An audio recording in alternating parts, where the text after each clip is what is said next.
And hello, my fellow YouTubers.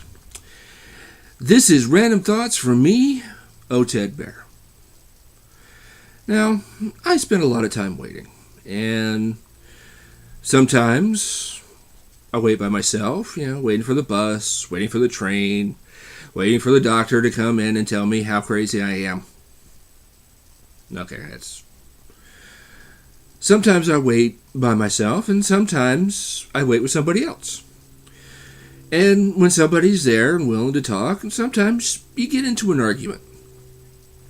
Now, I'd gotten into an argument with a woman about the Avengers movie. Now, the point this woman in question had a problem with was that scene after the Black Widow has been chased through the helicarrier by a pissed-off Hulk.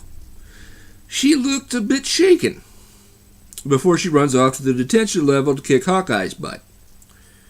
Now, I know this movie, and the scene in question, and I really didn't see what was wrong with a human being shaken after such an event. Her response, of course, was, it's because she's a woman and had to look weak. Okay. I see. But let's break down a few basic facts here for you. Now, the Black Widow, played by Scarlett Johansson, she's a little over 5 foot. Very, very nicely proportioned. Yeah, the outfit did something for me.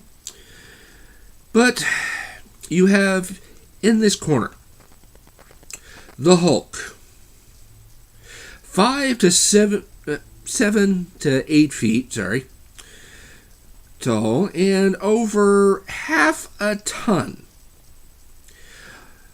1,078 pounds, if I remember my research correctly.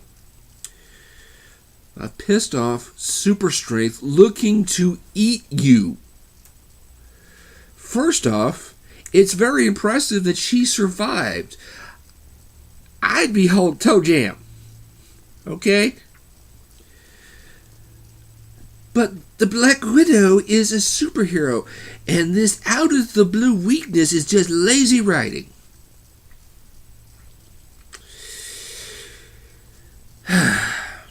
Now, when she's talking to Coulson on the phone, she had just decimated 4 guys, having been tied to a chair, no less. She was not happy about having to talk to Bruce Banner. As a matter of fact, she gave a look over her eye. She gave a look over her shoulder. How she would give a look over her eye, that I don't know, but that's not the point. She gave a look over her shoulder going, damn, I was better off with these other idiots. And when she actually sat down and talked with Bruce Banner, he yelled, trying to make her think that the Hulk was coming.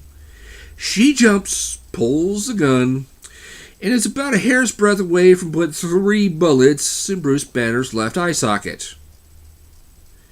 How much of a setup do you need? I mean, this is like when people... They never really explained why they needed 2 pilots in the Jaegers in Pacific Rim. Well, the response I got was, well, you're a man and just don't get it.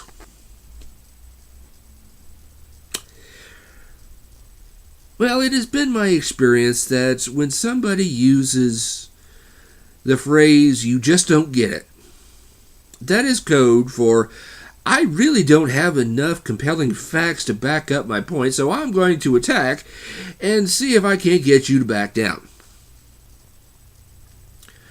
I did back down, but not because I was scared. It's because I understood that I was dealing with a closed mind. And dealing with a closed mind is like running your head up against a brick wall. Your only real choice is to stop before you get a concussion or knock yourself out. Believing she had won the argument, she rattled off a few more comments that I really didn't listen to, and that was wrong. It was not right of me to actually ignore this lady just because she was being a schmuck. Two wrongs don't make a right. Three rights make a left. And plus, if you close your ears, you can never really hear the punchline of the story. Just facts of life. And it also brings up the title of this video. Now, the difference between a feminist and with an axe to grind is a willingness to listen. The willingness to, whether they like it, whether they like it, whether they're swayed by it, a willingness to let new information in. Well, this lady turned out to be it with an axe to grind. To listen really is to acknowledge a person's basic humanity. For a case in point, after the government shut down, I had talked to a few people, and I still believe this idea has merit. Talked about organizing a third political party through social media. I thought about Flash Mob and how we could get thousands of people together to do one specific thing. If we could do all that for a joke, why not? The idea has been shot down several times. Most of it because of the belief that Washington has closed its ears to the American people. And the fact that a lot of people, they're not going to fix it, so why try? The difference between politicians and civil servants. What do we have in Washington? Politicians, not willing to listen and in it for their own well-being. Okay, that might be a gross generalization, but that's how I see it. What do we have? Politicians. What do we need? Civil servants, people willing to listen and actually in it for us. But what if the person you're listening to is just trying to piss you off? Okay. Now, it was said in a very good movie, The American President, if you want free speech, let me see you acknowledge a man standing center stage, advocating at the top of his voice everything that you spent a lifetime opposing at the top of yours. Now, in that situation, he never said conform to, he never said swayed by, he didn't even say like what this person is saying. He just said acknowledge. Now, I was working in the tire shop in the military because I was willing to do it without too much griping or whatever. And for some reason, I was cranky. I had done the job, done it well, got it done, got it out of my way. And anybody who spent any time in a tire shop knows what I'm talking about. They're heavy, they stink, the smut gets everywhere. I was cranky. But I had a coworker argue with me, and he was serious that I had to like my job. He wasn't joking, and he didn't let up. His view was, it's a Navy regulation that you have to like your job. It's helpful to like your job. Yes, it is. But not every job you're going to be given is going to be rainbows and unicorns.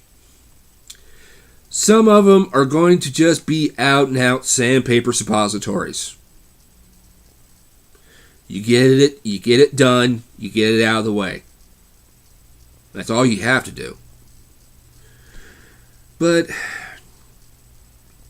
This guy had just gotten back from a leadership class and knew everything. Except then he didn't know when to drop it. So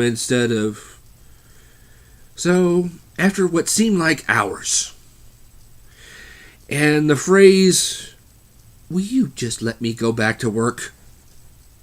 not working on him, I finally had to go to my supervisor and say, "Dude, save me. Get him away from me.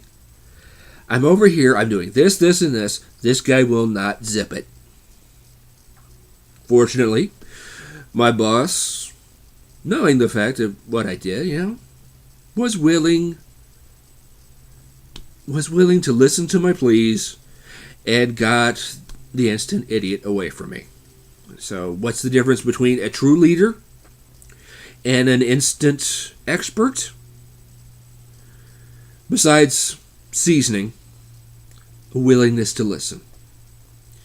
So the whole point of this is, don't bury yourself in your Twitter feed when you're out and about. Listen to people. You may learn something. Some new information may come across your path. And if nothing else, it could always be a good story for your YouTube channel. This has been Random Thoughts from me, Ted Bear. I just hope I helped.